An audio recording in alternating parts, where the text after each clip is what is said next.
hari ini kita udah kedatangan tamu satu lagi nih, udah pakai baju bola, kalian pasti tahu nih. Presenter kondang. Presenter Kondangan. Ini ada Bang Reza, dia tuh biasanya terkenal dengan Restart Football ya Bang ya. Restart Football. Itu di akun YouTube ya. Akun YouTube. Kalau akun Instagramnya? Bung Res ya, itu lagi satu lagi Bung Res. Terkenal ya Bung. Iya Bung. Ih apa? Ini pakai baju apa nih hari ini nih? Timnas Indonesia dong. Timnas Indonesia nomor Kalau 19. mungkin waktu pas ini harusnya malam ini tanding lawan Irak ya. Di Piala AFC U23. Iya. Kan nggak tahu nih tayangnya kapan. Ya kan. Berarti persiapan ya malam ini. Persiapan nanti malam. Menang kita. Yuk Olimpiade yuk. Bismillah. Kenapa nomor 19? Nah, jadi ini spesial nih ya. Jadi jersey ini tuh yang make anak Aceh. Zulfiandi. Jadi mungkin 19. Jadi pemain yang terakhir kali mungkin anak Aceh yang sama timnas Indonesia senior ya ini Zulfiandi ini. Jadi kayaknya biar kita tuh bangga gitu dengan anak Aceh ya. Bangga sama Aceh. Oke. Pak, kita mau bicara sedikit tentang bola deh. Oke. Apa yang mau kita bahas nih? Kalau kita bahas tentang UFC apa? Piala apa? AFC. Piala Asia. Piala Asia aku kayak nggak terlalu paham nih. Soalnya kemarin nggak ngikutin. Padahal orang pada FOMO semua loh. Tapi aku kemarin ngikutinnya Piala Dunia. Oh iya. Jauh kali ya Piala Dunia ya. Udah lama sekali ya. Oke. Jadi kan yang aku tahu nih, Bang Reza itu Bung Res ini terkenal dengan komentator bola. Iya. Mau tahu deh awal mulanya kok bisa jadi komentator bola tuh gimana sih? Siap. Jadi perjalanan jadi sosok komentator bola ini terbilang cukup unik lah. Betul ya. Ya jadi emang sebetulnya udah dari kecil lah. Maksudnya udah dari kecil tuh sering nontonin yang ada di TV kayak gitu kan, lihat. Kalau anak-anak 2000-an tuh pasti ingat One Stop Football, Galeri Sepak Bola Indonesia, ataupun ya Trans 7 Sport, Trans 7. Pernah nonton Trans 7? Pernah. Karena udah Trans TV ya, jadi Trans 7. Nah, jadi ngeliat mereka jadi presenter apa? Bola tuh kayaknya keren gitu ya. Terus jadi kan sebagian mereka tuh kadang jadi presenter, kadang jadi komentator bola gitu juga kan, jadi pandit lah istilahnya. Ini kayaknya profesi yang keren juga nih ternyata ya. Maksudnya melihat mereka di layar kaca gitu ngomongin bola kadang. Sambil nonton bola. Jadi ini kayaknya pengen lah suatu saat bisa jadi mereka. Nah, tapi itu kenapa hal itu muncul? Karena kita udah nggak bisa lagi istilahnya stuck di dunia sepak bola. Dulu kan cita-cita pengen jadi pemain bola. Awalnya cita-cita pengen jadi pemain, ya kan? Melihat tinggi badannya tidak diinginkan pelatih ya kan. Jadi langsung cari inisiatif lain lah. Maksudnya tapi pengen bergelut di dunia bola. Mungkin ya itulah makanya kayaknya cocok nih kalau misalnya jadi komentator atau jadi apa gitu. Jadi dari situlah tuh kalau nggak salah tahun 2004 dari 2005 ke atas lah. Akhirnya habis itu udah mulai mikir nih kayaknya seru jadi komentator. Nah, jadi waktu pas kuliah kan masih ada tuh di tahun 2010. Itu hasrat untuk pengen gimana sih ini caranya jadi komentator atau pengen jadi presenter atau pokoknya bergelut di dunia bola. Tapi pada saat itu memang kuliahnya jurusannya agak lain. Jurusan agak menyimpang ya, tidak ada bola-bolanya sedikit pun ya. Jadi kemarin tuh kuliah di teknik sipil Unsia. Jadi waktu pas di situ tapi mau nyoba untuk bisa masuklah ke dunia jurnalis. Saat itu saya ingin masuk ke Detak Unsia, tidak diterima. Wah, ternyata gini sekarang. Ya, alasannya nggak tahu lah, kita nggak ngerti ya. Mungkin berkas saya nyelinap atau tidak adalah nama saya di situ ya. Mungkin positif thinking aja. Positif. Ya karena memang pada saat ngelamar itu aneh juga sih. Mereka buka posko pada saat itu kan. Jadi ya mungkin entah tercecer atau apalah, tidak. Bisa jadi. Ya kayak gitu. Dan Belum rezeki. Nah, akhirnya karena merasa passion itu adalah dunia berbicara ataupun ngomong. Saya dari SMA tuh udah sering MC, Pak. Terus dari SMA. Udah suka bercuap-cuap. Udah bercuap-cuap. Dulu saya adalah sering juara lomba pidato dakwah kayak gitu. Keren ya. Jadi kayaknya wah ini emang arahnya udah ke sini lah nih. Akhirnya masuklah ke dunia radio. Kayak gitu. Dunia radio dan akhirnya waktu udah mulai jadi senior kan udah itu akhirnya bikin satu bungkusan yaitu program sendiri lah tentang sepak bola. Nah, di radio. Nah, di situ udah mulai komunitas, udah ini pokoknya udah terkenal lah. Ada si Reja nih anak bola banget lah. Komentator bola nih. Wah, belum jadi komentator belum ketemu lah maksudnya. Dan akhirnya barulah orang nyadarin ketika pas ada Liga 1 Indonesia kan ditanya tuh kan penyiar radio kan bisa jadi komentator bola. Oh tentu bisa dong. Tapi sebetulnya belum ada pengalaman dasarnya Pak. Tapi ya kita ngomong ya bola di bawah ini wah udah bisa lah. Bisa aja dulu gitu ya. Bisa aja dulu karena itu yang cita-cita kita kan. Jalan nih udah dapat nih pintunya nih ya, kayak gitu Pak. Jadi dan lebih kerennya lagi ya, jadi komentator bola itu langsung Liga 1 Indonesia. Pada saat Persiraja di Liga 1 Indonesia. Kebayang gak Pak? Sekali turun jadi komentator langsung Liga 1 Indonesia Pak. Disiarin emang di video boleh sebut ya? Boleh. Di video.com lagi. Masih ada siarannya. Silakan aja dicek Persiraja waktu Liga 1 di Indonesia. Wah, itu Pak. Terus naik nggak di telinga sama pundak gitu ya? Enggak maksudnya tuh akhirnya kayak gini jalannya ya. Padahal anak teknik sipil ya. Tapi masuk detak nggak diterima. Itu nggak apa-apa tuh dibilang tuh. Nggak apa-apa. Bercanda ya. Ya pokoknya seperti itu ya.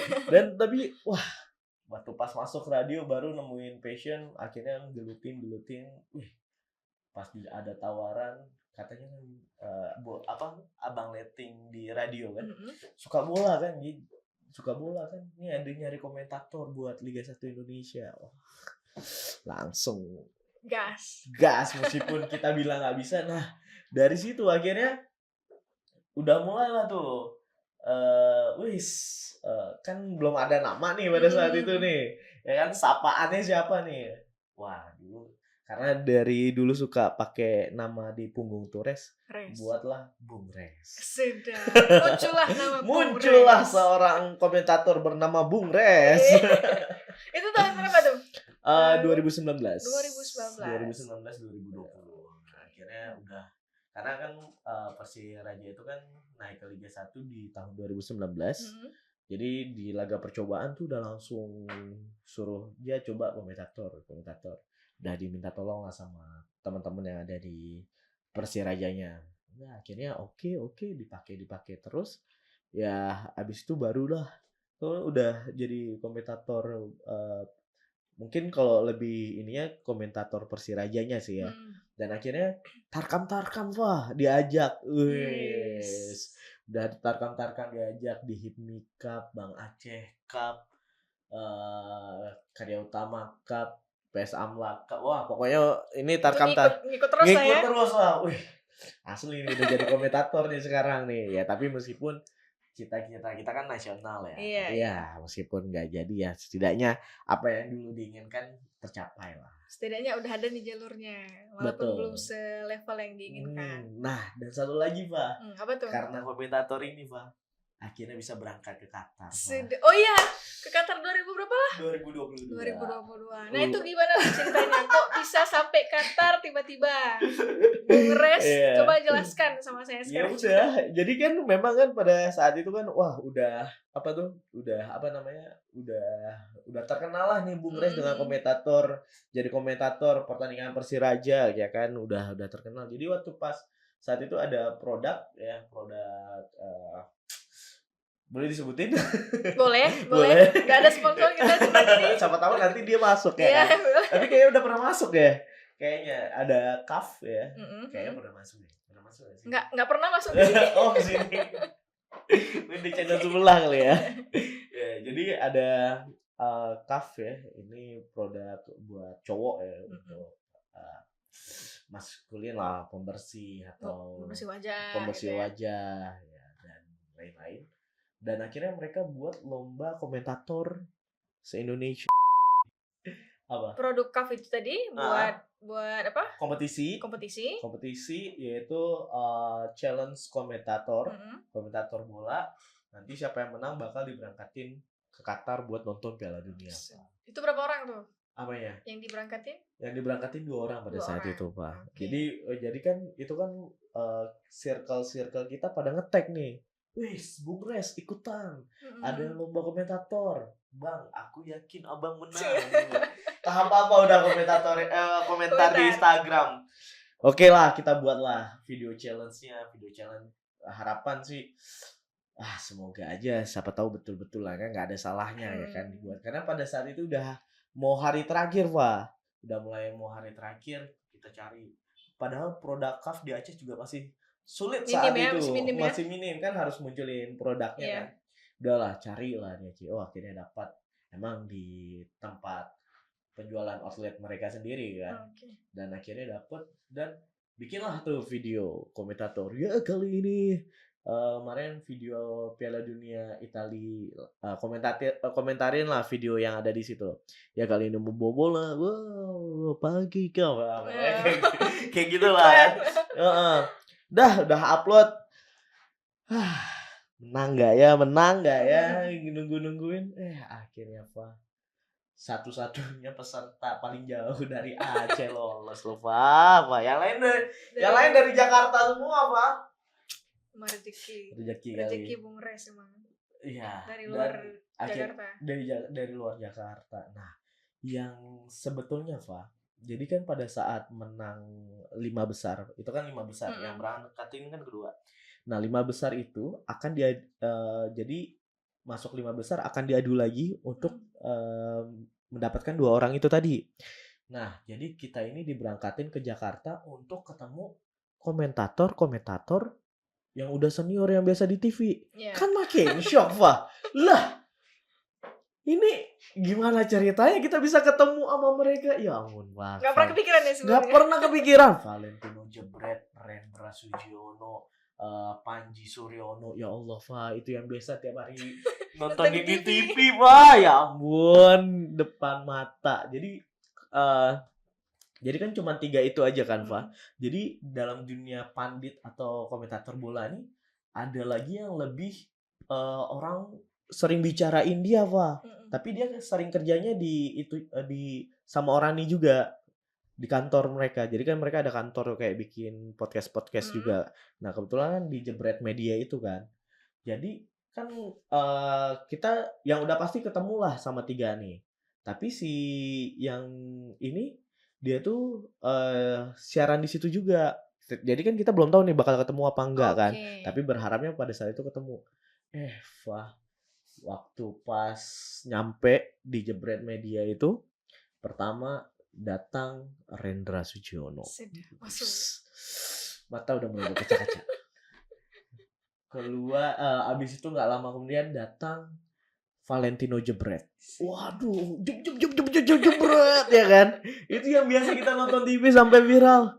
Akhirnya ternyata, Pak, di depan mata yang kita tunggu-tunggu, Coach Justin itu, yang orang biasa ngomongin kardus ini, wah pokoknya pandit yang paling diomongin, keluar dia. Ternyata abis siaran di dalam. Datangin kalian? Enggak, keluar dari studio. Jadi ternyata dia lagi siaran di dalam. Wih, kan berarti rezeki ini, Pak. Rezeki numpuk. Jumpa lagi sama Coach Justin di situ. Oh, aduh, Pak. Di situ langsung nangis, Pak. Coach, ada yang mau ketemu, Coach. Kayaknya aku udah lihat tuh videonya. Ada video yang viral itu, Pak. Sempat viral kemarin tuh gara-gara nangis. Sebetulnya nangisnya bukan karena Coach Justinnya, tapi nggak nyangka loh, Pak. Dalam satu momen itu bisa semua idola kita bisa ketemu di situ loh, Pak. Aduh, lemes banget. Pokoknya nangis lah. Ya, akhirnya nangis disemangatin sama orang Kafa tuh di jalan, udah bang ya semangat pokoknya. Itu baru apa? Masih 5 tadi ya, masih 5 itu ya. Apa? Di situ masih 5 besar kan? Lagi mau ditandingin, sebelum tanding itu udah nangis duluan, gimana coba bayangin. Aduh, lucu. Dah akhirnya tanding lah di 5 besar itu. Di 5 besar alhamdulillah mungkin sesi pertama kita bagus. Paling tinggi nilainya. Kedua turun lagi. Waduh, udah mulai deg-degan ya, udah disalip. Sesi pertama peringkat pertama, sesi kedua peringkat 2. Sesi ketiga kita turun lagi. Nah, yang peringkat 3 kita nih di sesi terakhir, dia yang paling ngeri. Ya kan? Berarti ini kan poin bisa dibilang 50-50 nih, ya kan? Antara nomor yang peringkat 2 apa? Kita peringkat 2 apa kita turun jadi peringkat 3 nih kan? Disitulah akhirnya ya rezeki anak rantau mungkin ya. Jauh-jauh dari Aceh ya kan. Akhirnya kita peringkat kedua, Pak. Berangkatlah ke Qatar kita, Pak. Dah. Rezeki sampai Qatar, Pak. Ini sebelum berangkat Qatar kan. Wah, ini nonton Piala Dunia. Ini kalau cuma nonton Piala Dunia, jauh-jauh ke Piala Dunia, kan cuma dapat 1 pertandingan aja, Pak. Maksudnya kita datang ke sana fasilitasi selama 1 minggu ya. Kurang lebih 5 atau 6 hari ya. Ya, 6 hari lah jadinya karena kan perbedaan waktu ya. Jadi di sana 5 hari. Jadi cuman dapat 1 pertandingan. Lainnya kita jalan-jalan di Qatar. Jadi kan mau tahu lah nih siapa nih kok apa lawan apa nih timnya nih. Jangan nanti Jepang cuma lawan Kroasia, kan nggak ada pemain yang bagus-bagus kali kan, biasa-biasa aja, atau pertandingan biasa lah. Wis pas nonton Pak, Portugal Pak, Ronaldo depan mata Pak, bayangin nggak Pak? Sekali nonton Piala Dunia langsung Cristiano Ronaldo depan mata. Ya Allah Pak, gimana Pak? Nggak ngerti Pak, apa maksudnya Allah ngasih rezeki itu Pak. Aduh. Kayak gitu lah Pak. Meskipun nggak ngelihat Messi ya, setidaknya kita udah pernah lihat Cristiano Ronaldo. Iya kan? Gak cuman anak angkat Ronaldo aja yang pernah lihat. Pengen deket juga nggak jadi. Enggak lah, kayak gitulah akhirnya. Wah, pokoknya seru lah selama 5 hari di sana. Alhamdulillah. Rezeki yang nggak tahu, mungkin orang bilang rezeki karena baru punya anak ya kan, ya atau mau rezeki apalah, tapi alhamdulillah itu nggak pernah terlupakan lah dalam hidup ya kan. Tapi itu kayak bertubi-tubi iya lah, aduh rezekinya dari awal yang nggak pernah terfikirkan makanya sampai ternyata semuanya. Makanya dari situ yakin sih kalau apa yang mau kita kerjain, apa yang mau kita ini, kalau kita kerjanya serius dapet kayak gitu Pak. Penting yakin berusaha dan ya jalurnya emang nggak bisa jalur melalui pemikiran, emang jalur langit terus ya. Kita banyak berdoa, banyak berminta mungkin ya. Jadi makanya dikasihlah hal-hal yang nggak terduga. Siapa sih yang dengan kita status kayak gini berangkat ke Qatar, duit dari mana kan ya? Duit dari mana? Nonton Ronaldo lagi ya. Ronaldo lagi di lapangan. Ya kayak gitu lah, luar biasa. Karena konsep rezeki itu memang Allah lah yang tahu. Betul, makanya kita jangan pernah putus untuk bersyukur ya, karena memang hal-hal yang tidak terduga tuh ya bisa aja terjadi, dan ya pastinya jangan pernah menyepelekan apa yang pernah kita kerjain selama ini. Kan, karena pada saat jadi komentator ataupun buat kegiatan olahraga tujuannya emang itu kayak gitu kan ya, meskipun dalam bungkusan lain lah ya kan, meskipun niatnya mungkin jadi reporternya apa media olahraga, ataupun ya pengen jadi announcernya, hostnya yang ada di TV-TV tentang olahraga ya. Ya dikasihnya yang kayak gini ya. Tapi kan itu udah, kalau misalnya kita nikmati dan syukuri, itu udah lebih banget. Udah lebih ya. Benar. Penting bersyukur. Iya. Karena bisa jadi apa yang kita suka itu belum tentu baik tuh kita ya. Betul. Ada ya jalannya. Oke. Ya, Oke, Bung Res. Hmm. Selama ini, jadi di belakangan kegiatannya apa nih? Iya, belakangan penyiar radio. Penyiar radio masih. Itu bawa acara bola masih juga? Masih ya. Itulah mungkin saat ini yang nggak ada lagi mungkin di akun YouTube Restock Football ya, karena udah bungkus. Capek. Kenapa tuh?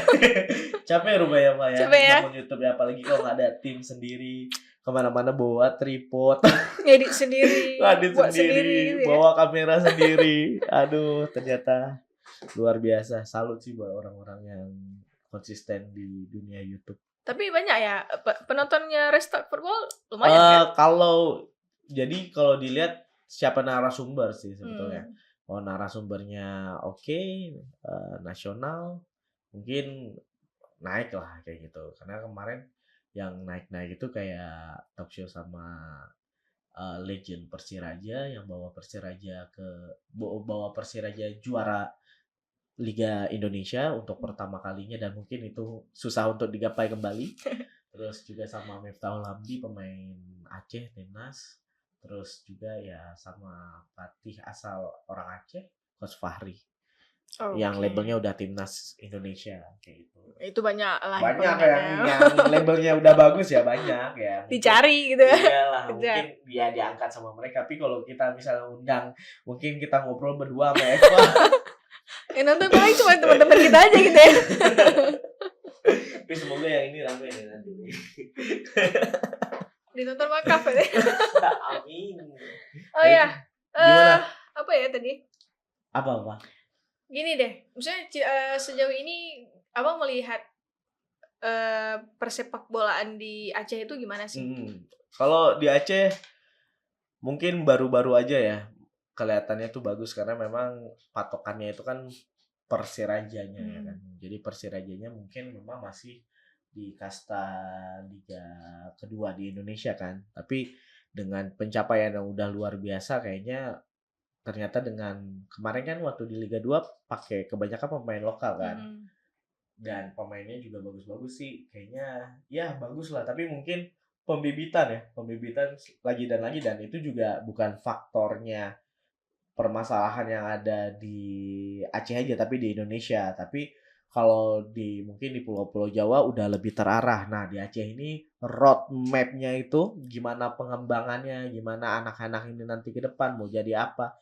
Kalau misal dibilang cita-cita jadi pemain bola, nah itu belum bisa kalau di Aceh. Tapi kalau misalnya di Jawa, di Pulau Jawa, mungkin kalau misalnya anak-anaknya mau serius jadi pemain bola, ya udah ayo serius, tapi betul-betul harus jadi pemain bola kayak gitu. Karena kan yang biaya yang dikeluarin kan udah luar biasa kayak gitu. Karena memang kalau di Pulau Jawa udah banyak lah SSB ataupun talent scholarship kayak gitu, itu udah bagus karena emang berkumpul di sana semua sih Pak. Tapi kalau Aceh untuk jadi kebanyakan yang selama ini kayak Zulfiandi, Miftahul Hamdi, itu emang bakat-bakat yang luar biasa muncul dari Aceh kayak gitu. Nah, kita belum dapat lagi nih selanjutnya siapa kayak gitu kan. Kita harapin ada penerus-penerusnya.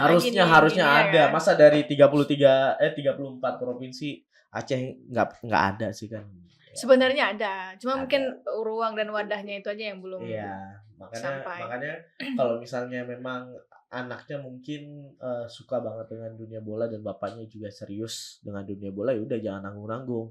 Mungkin dari SMP udah bisa pindah terus langsung ke sana gitu kan. Atau ya sekolahin ke luar negeri, karena sekarang modelannya udah kayak gitu, Pak. Jadi SSB-nya yang orang tuanya serius nih, ya SSB-nya di luar negeri. Nggak nanggung-nanggung gitu. Ya. Nggak mau nanggung-nanggung kan. Nah, udah ada contohnya tuh. Kayak gitu. Jadi udah banyak nih anak-anak talenta yang lahirnya dari luar negeri kayak gitu. Umar gimana nanti Umar? Wow, Umar. Aduh. Ayah pusing. Enggak lah, kalau Omar apa yang dia mau aja sih. Ya. Sesuai keinginan dia. Iya, nggak mau dipaksain untuk jadi sepak bola. Ya yang penting dia bahagia aja sih. Benar. Gak usah percaya ya Omar. Rupanya umur 3 tahun udah dimasukin sekolah sepak bola lagi. Aduh, marah nanti uminya. Harus support sih uminya kan. Iya. Yang penting kalau anaknya suka ya nggak masalah. Iya nggak masalah. Jadi memang kalau usia muda, usia dari kecil kayak gitu sih emang nggak ngarahin Omar harus main di bola, tapi ya bela diri atau yang penting semua olahraga harus dia cobain. Bener. Biar dia dapat, tapi minimal dia harus ada basic olahraga lah kayak gitu. Apa mau taekwondo atau mau silat atau mau bola atau mau ini, tapi harus dia punya ini satu lah kelebihan kayak kan volley kayak gitu kan.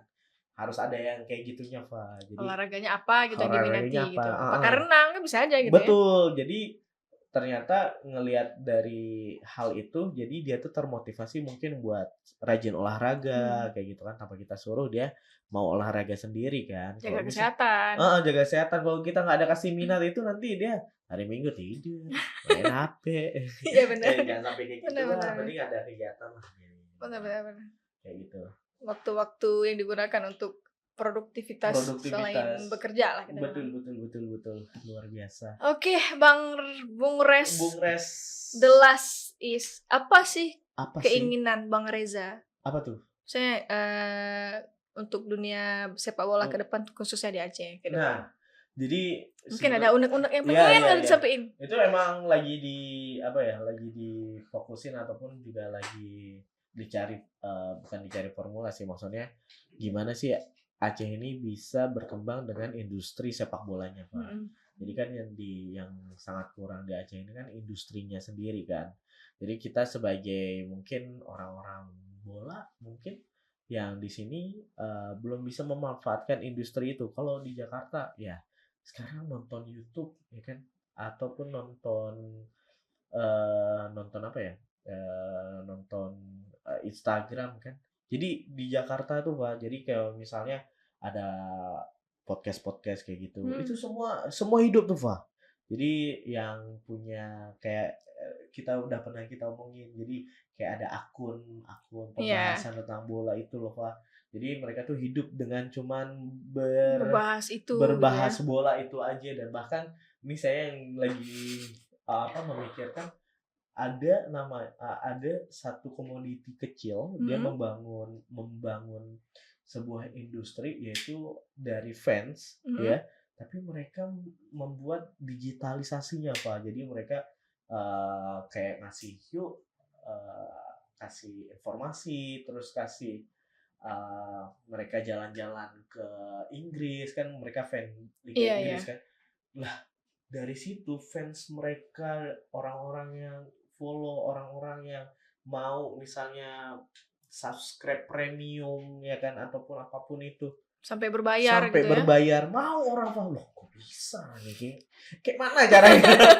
Makanya di Jakarta tuh udah sampai segitunya industri sepak bola. Jadi nggak cuman pemanfaatan kita menjadi pemain sepak bola, tapi di lingkungan sekitarnya tuh udah hidup Pak. Benar. Mau kita jadi pandit, mau kita jadi wartawan, mau kita jadi fotografer, semuanya hidup. Bisa cari makan dari sepak bola. Nah itu di Aceh belum ada. Nah yang lagi viral di Aceh sekarang anak-anak fotografernya nih yang baru ada nih, anak-anak fotografer bola.